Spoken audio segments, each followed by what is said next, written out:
Good everyone, I am BlueBlaze, and I have seen the Mario movie. More specifically, I watched it last Friday down here in Australia. Good Friday, to be exact.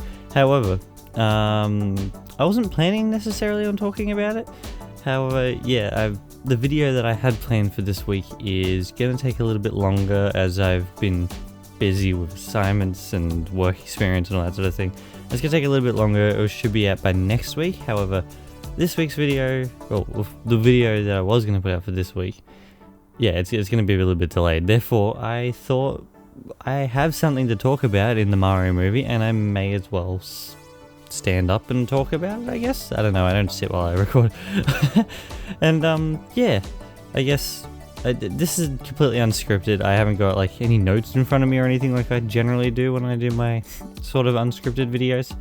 This is, like, really unscripted, going straight out of my head. And I do have some thoughts on the movie. Overall, I have, like, pros and cons. Overall, to get it out of the way to start with, I guess, I enjoyed the movie a fair amount.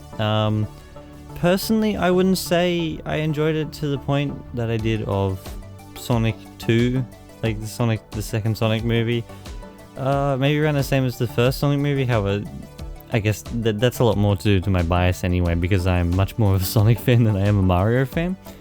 In saying that, however, a lot of these movies' references were not lost on me because I am huge into video game history as well, and I've dug into a lot of Mario's history, a lot of Nintendo's history, and all that sort of thing, watching videos by the gaming historian and all sorts of other things. And yeah, I quite enjoy all that sort of stuff. And I guess to go straight out of the way with the Mario movie is, it feels like a really good movie to watch if you know a lot of the history.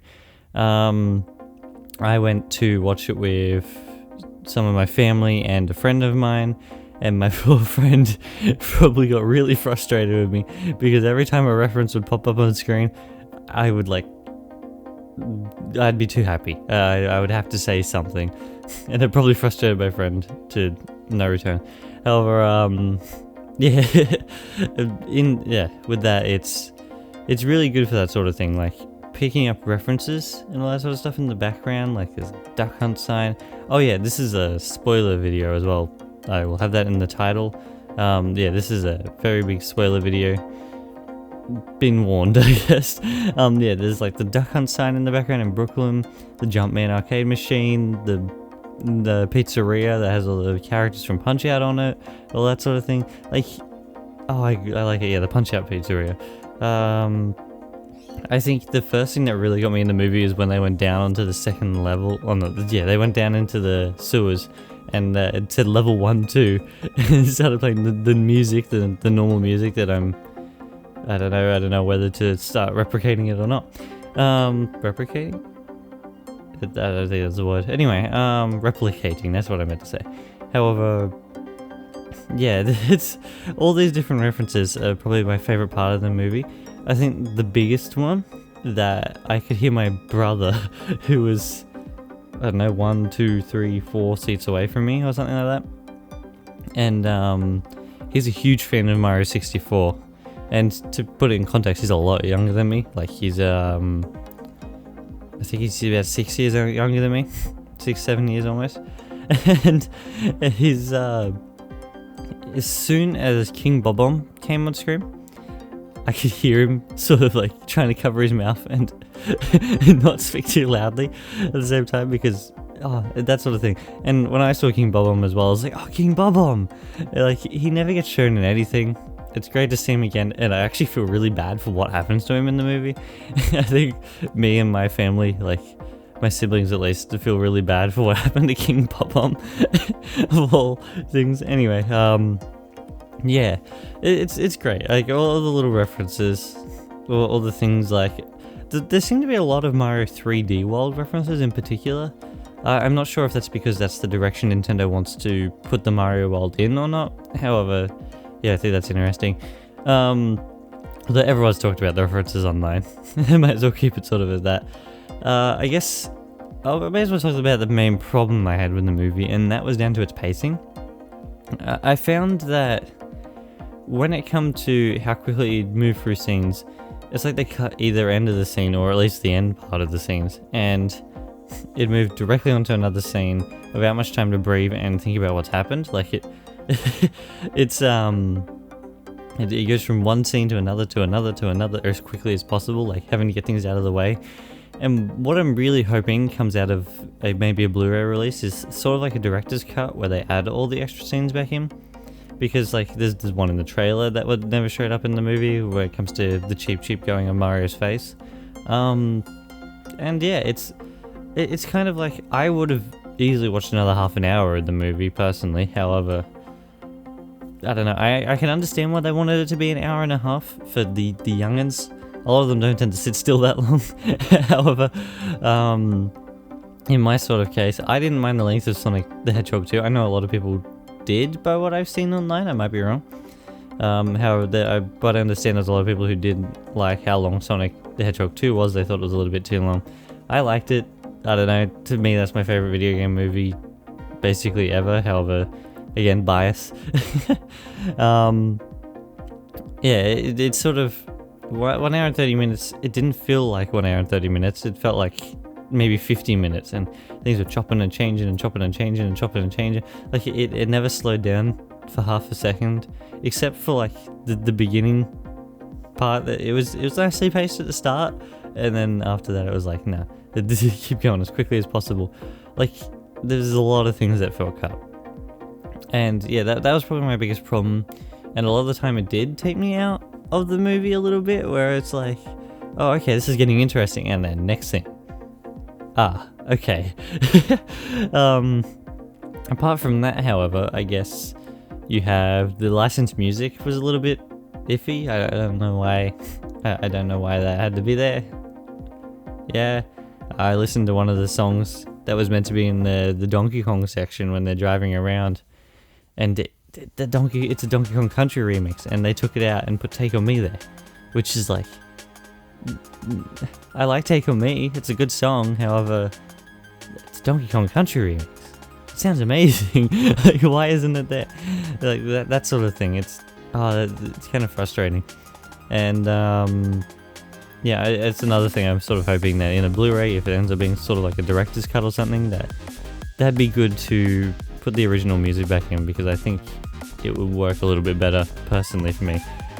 Other than that, I guess probably my last complaint would probably be some of the animation in some areas. Specifically, there's I know this isn't down really to the animation and more down to Illumination themselves. There's a dog at the start of the movie. It looks exactly like it's been ripped out of like Secret Life of Pets or something. It does not fit the style. It looks really off.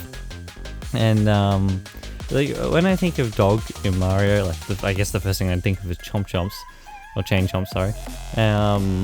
However, then you got Poochie and all that sort of thing. Not like semi-realistic fur on a cartoon dog with tiny eyes in a movie where everyone's got large eyes and all that sort of thing. It's kind of strange to see. And I guess, yeah, some of the other animation in the movie every now and then looked a little bit funny. Specifically, one moment that keeps popping into my head is when Peach was talking at one point and she went really low on a sound and her face like contorted inwards, and I don't know, she almost looked like the Scream picture. Like the famous picture of like the Scream stuff. And like, I don't know, I saw that, I was like, whoa, that's a little bit interesting. However, other than that though, the animation was fairly good, I feel. Like, I personally feel for a Mario movie, a studio that does a bit more grand animation would have fit a little bit better. However, Illumination did a good job here. I even saw that in the trailers. I was like, oh, okay, Illumination's going a little bit more all out here.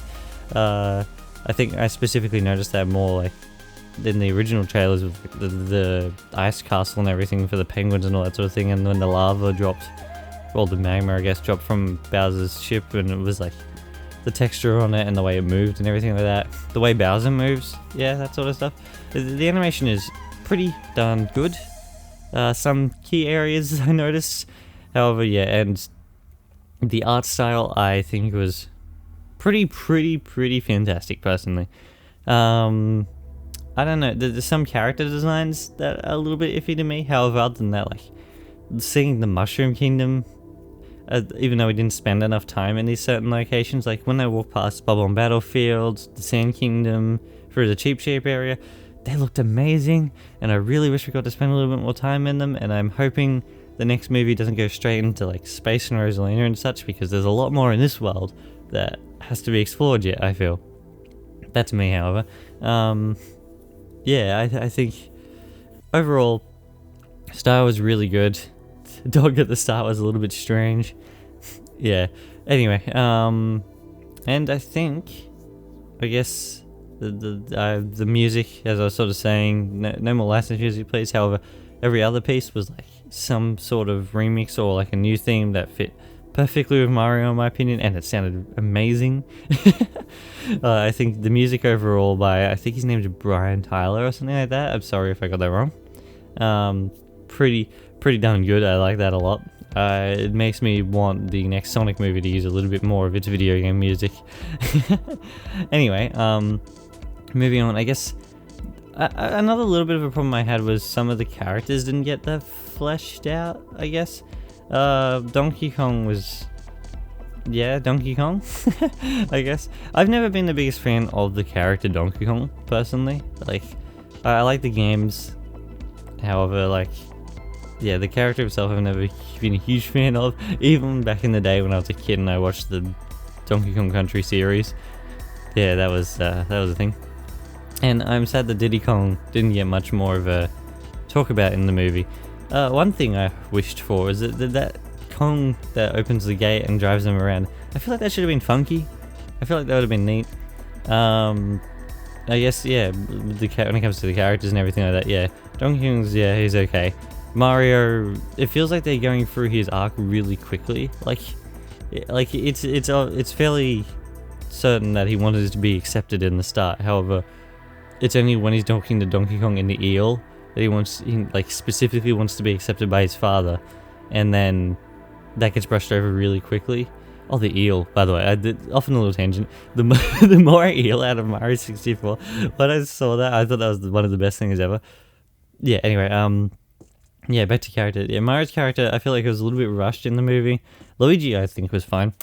Bowser was, he was Bowser. Jack Black did a fairly good job, I feel. However, I am one of the people who did not laugh at the song and instead cringed the whole time. That was me, however. Peach, I like her interpretation in this. I'm wondering how it's going to go back and affect the games now, however. I think that'll be interesting. However, overall, yeah, I liked her interpretation. Toad, I'm not calling him Captain Toad because it's very obviously it's meant to be Captain Toad. Personally, I think that's what it's meant to be anyway. And then you have like a blue Toadsworth character who's not Toadsworth, and I don't know. Strange. No Toadette was shown at all, like not even referenced anywhere. I like that Dixie Kong and the other Kong next to Diddy, I can't remember his name, was shown. All these little characters. I think my least favorite character probably in the movie was Cranky Kong. I feel like, I mean, as many people have said online, he's not very cranky in the movie, and I don't think he was voiced particularly well, personally. Or the voice actor they got was not the right fit. That's more my thing, however. Yeah, and then I guess it's sort of insane that, yeah, that's probably, yeah, the characters, the voice cast. I didn't mind Chris Pratt as Mario in the end. I went into it thinking, oh no, it's a little bit iffy. Yeah, Jack Black as Bowser is amazing. Anya Taylor-Joy, pretty good as Peach, I feel. Charlie Day as Luigi was quite good. Seth Rogen as Donkey Kong, I didn't mind that. I know there were other people who did. I thought he was pretty okay. I feel like he has a not to like insult him or anything, I feel like he has some sort of like monkey voice, I guess. And then I can't remember who was playing Toad. He did a really good job as well. I think the voice cast was okay, fairly overall. It's mainly Cranky Kong that I wasn't a huge fan of. Other than that, however, I think, yeah, I fairly enjoyed the movie overall. I can see the shortcomings of it though, and I must say those shortcomings did frustrate me a little bit as well while trying to watch it. Mainly only because I'm fairly critical when it comes to animation, as I do a fair amount of animating myself. Other than that though, like I can't go against like a top person when it comes to animation, and a lot of these companies do have top people in there, and yeah. Anyway though, yeah, I think that is all I have to say about the movie, however, other than one last thing, which is, why is Rainbow Road not in space? That confused me a little bit. Actually, there is one other thing. Donkey Kong is Cranky Kong's son in this movie, where I'm pretty sure in the games, might be wrong, I'm pretty sure though, he's Cranky Kong's grandson. And I don't know, that confused me a little bit. However, I believe that is all from me. I hope everyone enjoyed the video. I'm sorry it was sort of out of the blue and it's very unscripted and unorganized and that sort of thing. Sorry about that. Thanks for watching, however, and I shall be back in the next one. Cheers, everyone.